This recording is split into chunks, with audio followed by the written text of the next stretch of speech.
Welcome to this episode of the NLN podcast, Nursing Edge Unscripted, The Surface Track, and thank you for joining us.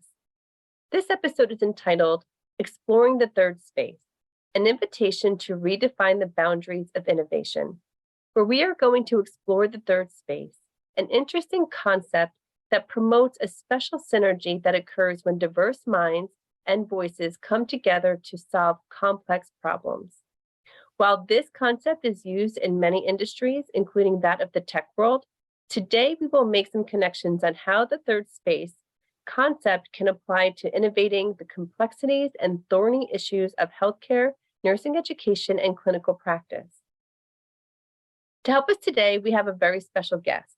Dr. Matthew Byrne has worked as a nurse informaticist and nurse educator in a variety of settings, from clinical informatics to academia and healthcare industry.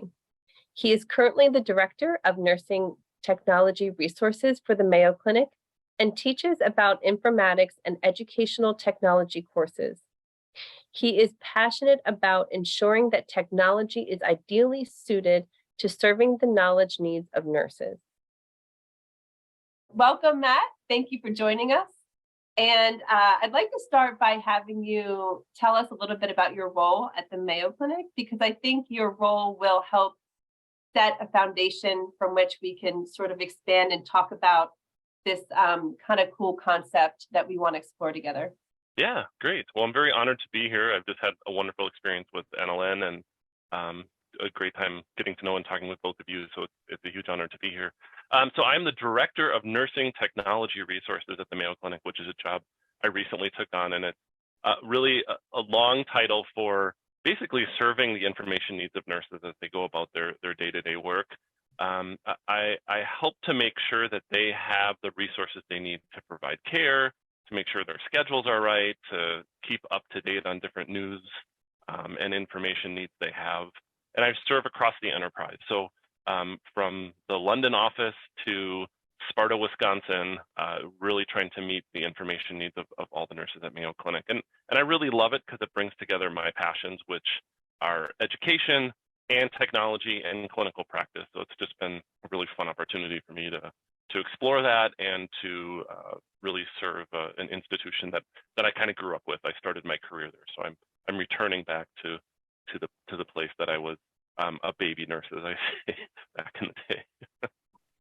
That's awesome, Matt. Well, I think this your role is interesting, and I think in a previous conversation, we talked about sometimes how hard it is to marry so many different specialty areas and to find that all these specialty areas and all this expertise in one person, and you have that. And I think that I think how you serve your role is very important, because there so much of the information and the technology that nurses touch, it all comes down to the interface with patient care. And I think that's a really important role, to have somebody as diversely and experienced as you are in so many different areas. And putting them together. Well, it's very nice of you to say. I think that's more a consequence of intellectual restlessness than intentional building of expertise, but it's very kind of you to say. And I think it's a great segue into the topic today, because one of the things that has really driven my passion and interest in this topic, which is around third space professionals and third space work, has been the fact that I've had to navigate worlds that aren't always compatible, and sometimes actually maybe a little bit hostile towards each other. So it's been a very interesting journey for me, and this is something I've been thinking about for almost 20 years.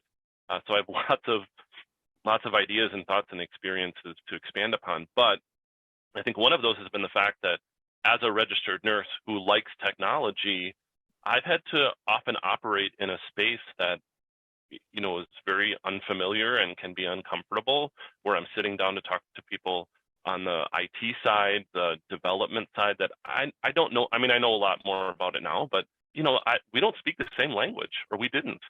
And so I've had to enter that third space, a space in between their world and mine, and kind of navigate the culture and then the norms, the language, the etiquette, and really figure that out in order to achieve what I need to achieve for my job or for research or whatever else. So it's actually a great segue, I think, into this topic today. And actually, I would actually bounce a question back at you guys, because I do think to get into this mindset, I would ask the two of you, do you find yourself navigating different worlds? Because I know both of you do a lot of different things. So I guess I would throw that at you first, and then we'll rabbit hole from there. That's fantastic, Matt. It's funny because I was just talking to Rachel about that, because at the NLN, I came from, you start at the bedside, practicing nurse. You might start doing some education, because I never went up an administrative track. I always, from very get-go, went education. So you start precepting. Then I went into a new grad residency program, more teaching, and then went into academics, and then just hardcore teaching and immersion in the academic setting. And that took all the full 12 years I was in academics to orient myself. That was a 12-year orientation. Yeah, and then just when you get kind of comfy, I moved into the moved to the NLN full time. And the work at the NLN is, like I was really mentioning with you, it's this wonderful ability to take my nursing knowledge and my nursing language, my teaching language, and my love of creativity and innovation, and marry that into my role. But the interesting thing is that with the NLN, we partner with Laerdal Medical, and Laerdal is really very different space, very different organization. It's much more corporate. It's much more business oriented. Their mission is to save lives, which aligns. That's kind of probably our shared space, right? I guess when you have a third space, you might have a little bit of a black hole of like, where do we line up? But there are some shared overlapping areas. So, but I'm often working with a team of people that aren't nurses, but they are gamers, or they are computer programmers. And so we find ourselves often in this partnership, and when we're innovating and creating something together, which is exciting, but it can be challenging, because you need all the stakeholders at the table all the time because of the different languages. And that even might be literal languages, because it's also an international company. So it's pretty fascinating. So does that answer your question with regard to a third space? Absolutely. And I know, Rachel, you've moved into an administrative role. I think you're probably experiencing the culture shock of that too, and the different hats you have to wear, from being a nurse to a nurse educator to an academic administrator. There's probably a wide gulf. Yeah, and I think it's a lot of folks can relate to this regardless whether they're in a role transition or organizational restructure. As things change, you recognize that different departments or different buckets or teams have different priorities or a different lens through which they see and carry out the mission and vision of the larger organization that they're in. And so when you come together in that shared space, recognizing we are all working towards this shared mission or vision, but we come with a different lens. We come with a different set of priorities. We come with a different set of resources and tasks, even though some resources are shared amongst and across teams, sometimes it's not. And at that intersection of teams or departments or specialties or disciplines, wherever you are, I think we all face that, right? We may have a shared mission or vision, but there's different lenses through which we see it and approach it, different priorities, and different and shared ways that we can occupy that space together. So I couldn't have prepped this better, because I think you both hit on two really, really important things. The first thing is, I think, Michelle, you talked about shared vision, and I think you did as well, Rachel.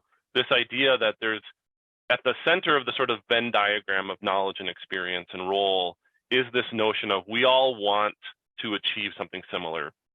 Save lives, educate students, give nurses the resources they need, whatever. And that's often the thing people are rallying around in this third space, which is really a theoretical space or an intellectual space where people gather, either physically or virtually, to really talk about thorny problems or complex issues.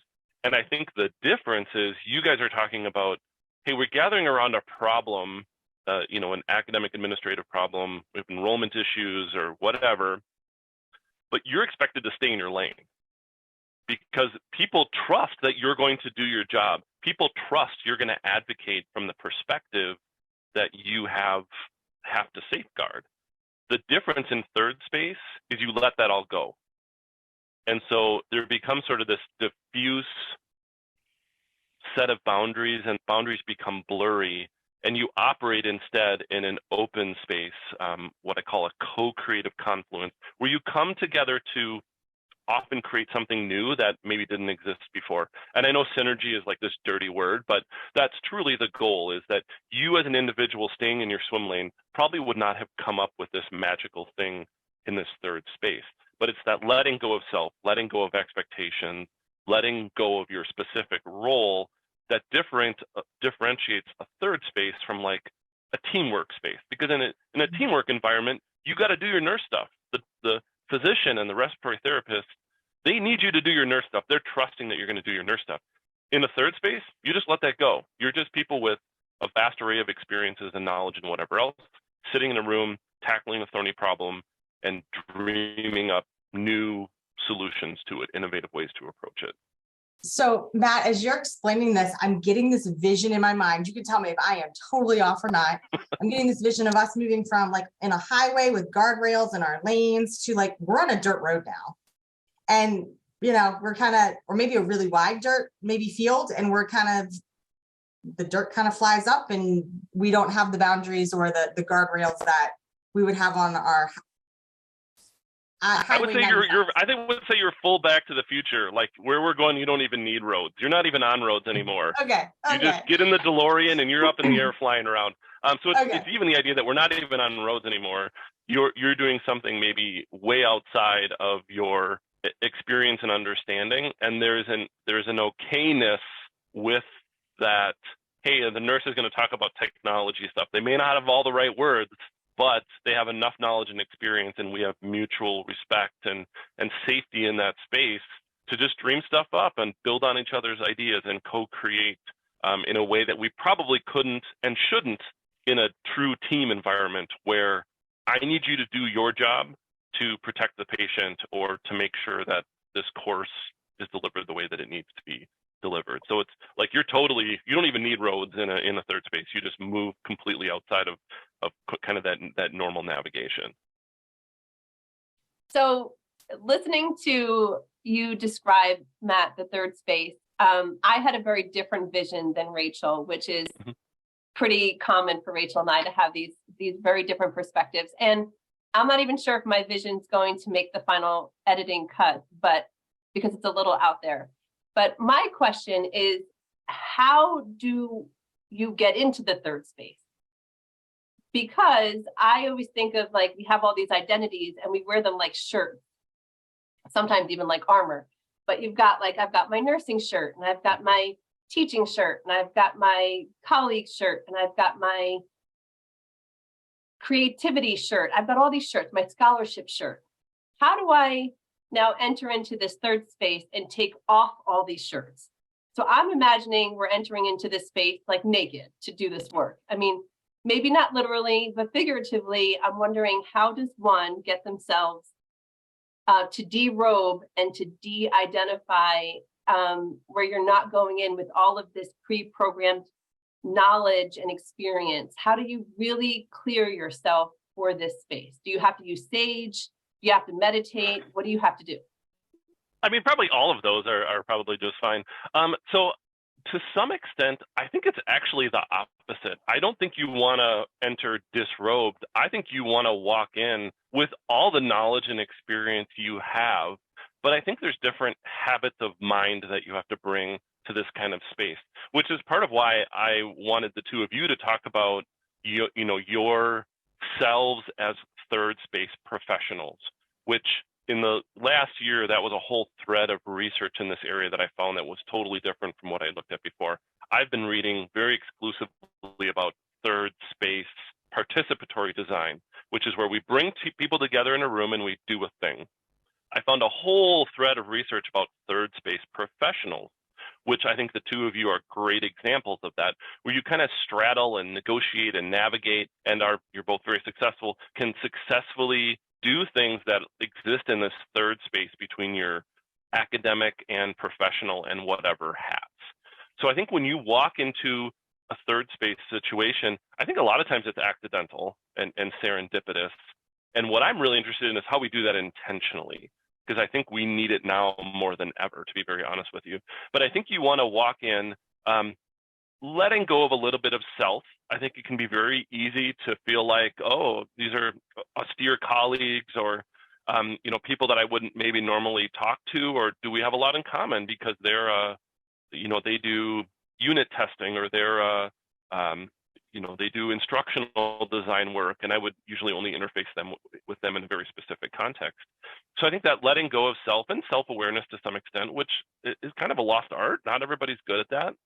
I think leaving behind your boundaries in terms of what we're typically used to, which is I got to stay in my swim lane for safety reasons. Like, I got to do my nursing stuff because everybody's expecting me to do my nursing stuff. They're trusting that I'm going to take care of that side of the patient care situation. So you actually have to let go of that boundary a little bit and be open to different ideas and different perspectives, and maybe even stretching yourself intellectually to talk about something that you maybe normally would kind of stay out of because it's not within your scope or role. And then I think the last piece is letting go of some prior assumptions. So we all have assumptions about the people we work with. There's lots of jokes about lawyers and accountants and whatever else. We have the same jokes about physicians, and I'm sure they tell the same jokes about nurses, but letting go of those assumptions about the people that you're going to sit around the table with is super critical to entering that third space. And those three things that I'm talking about actually come from a fascinating article I found a month ago that was written by two doctoral nursing students who got into this beautiful collaboration with each other and tried to figure out how they can move regularly into this, what they called transformative collaboration space. And I think what's fun about this third space work is that there's a lot of different language around it. And so what they were describing is exactly what I'm interested in terms of understanding and creating third space experiences, but they use totally different language, but are giving skills that you need to answer your question, Michelle, the skills that you need to get into that third space mode. The other thing is just really making sure that you have some of the basics that go into, I think, any collaborative working environment, the sort of not having people checking their phones, the mutual respect, the sort of recognition that, people are going to say things that, may sound dumb. And, we talk a lot about being vulnerable and creating safe spaces. Well, that's not easy. It can be very difficult to do that. Those are really cool bumper stickers, but actually creating environments for that is very, very difficult, especially in virtual environments. I think face-to-face, we're a little more attuned to body language and people's reactions, but you do that in a virtual space, people turn off their cameras, people mute, you don't see people's full body language, and as nurses, we're very attuned to that, but not everybody is, and they need those cues. So, I think some of it is, yes, doing those three things, the sort of self-awareness, self-checking, boundary, drawing down those boundaries, opening them up, and letting go of some of those prior assumptions, but just doing some of the good basic team stuff so that you can move into this almost, because my experiences here have been almost magical, and that's part of why I've been so interested in this for 20 years, is that things happen and your brain tingles in a way that it doesn't in other types of meetings. So there is a very mystical kind of aspect to this, says the scientist and tech guy, but there is an almost mystical feeling when you're in those spaces. And the times I've been there, all of these things that I read about and I see described have started to happen. And that's what makes it kind of fascinating and cool, but also really necessary in these times. I really appreciate you speaking on this idea of psychological safety in these spaces. Michelle and I, you're speaking to one of our big passions. Michelle and I spend a lot of time offline talking about psychological safety. How do we build it, cultivate it, protect it? How do we address it when it's, at risk? And so I could imagine that is a huge, and I agree with you. It has to be intentional, deliberate, authentic, genuine.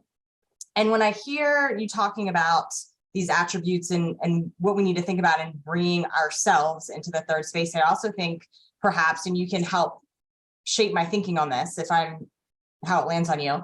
I also think listening to understand might be a huge thing. Being able to hold the idea of being both student and expert at the same time, right? That's not mutually exclusive. I'm here to offer expertise, but also be a student to learn at the same time from those who are offering their expertise. And then what Michelle and I talk about a lot that is a nod and comes from the Center for Medical Simulation up in Boston is this basic assumption that we believe those that we work with are intelligent, capable, wanting to do their best and wanting to improve. And we often talk about that of holding it of each other, but also holding it of ourselves. And I think oftentimes when we step into this third space where we're vulnerable and uncomfortable and stretching beyond the edge of our expertise, it's really important that we hold that of ourselves, that I'm intelligent, capable, wanting to do my best, wanting to improve. And I think that might help let go of, because I think there's perhaps an ego part of this where we have to let go, because when we're with our colleagues and sometimes there's a feeling of wanting to prove that you should be there at the table, that you have something to contribute, and letting that go, I think are going to be necessary ingredients to create this, as you say, mystical space where transformational thinking and outcomes can happen. Yeah, absolutely. I think it also requires people to be able to hold paradox. We've talked about this before too, Rachel, and our culture, our westernized culture doesn't do that very well, that both and, that you can be both teacher and learner at the same time, that you don't have to pick one and you have to be the teacher. So you're the teacher, right? We can hold seemingly opposite things in the same space and create space to allow for that. And that's part of probably that boundary, letting some of those boundaries go around what it means to be a teacher, what it means to be a learner, and what your role is in either one of those, that there can be this almost third space within a person to, you can be both, that overlapping of roles. So I think that's pretty interesting too. And I think you guys are both, again, kind of hitting on something that I've discovered only recently. And again, I've been thinking about this for 20 years when I had a very mystical third space experience very early in my career, and at various milestones have read something or found it again. But I think the newest revelation I've had, and I think you're both validating and articulating that and reinforcing it, is that my theory is that third spaces probably cannot be really successful or created without third space professionals. Because I think third space professionals have had to be self-aware, have had to be in tune to the communities in which they're entering, and have that cultural humility to say, this is a corporate-y Laerdal group. They're going to be speaking about things in ways and using language that I wouldn't use on a care unit, or that I wouldn't use in an NLN meeting.